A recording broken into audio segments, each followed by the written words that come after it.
Sepasang suami isteri mendakwa anak lelaki mereka yang berusia 9 tahun menjadi mangsa buli pelajar senior berumur 15 tahun di sekolahnya sehingga mengalami lebam di beberapa bahagian badan dan muka.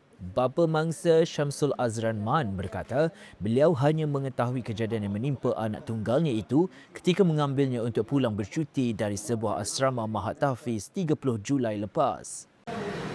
Kejadian tu saya PMB dia memang kita tak nampak kesan lagi lah di muka tu. Lepas tu bila saya dah bawa balik dia, kita berasan dalam kereta lah. Kita tengok bila dia kali kita tengok ada kesan lebam. Bila kita tanya dia siapa yang lebam di muka ni, cuma dia tak berani nak beritahu lah awal tu kan.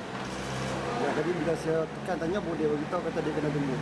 Anaknya juga memaklumkan telah ditendang di bahagian belakang badan sehingga lebam. Sebangan itu, Syamsul menghubungi seorang ustaz di Mahat Tahfiz berkenaan yang memaklumkan tidak mengetahui kejadian itu. Beliau dan isteri kemudian terus membuat laporan polis pada hari sama sebelum membawa anak mereka ke Hospital Sultan Abahiyah untuk pemeriksaan lanjut. Setakat lah ni anak dia takut.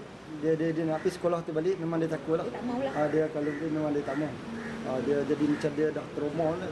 Dia jadi macam sebelum tak tahu.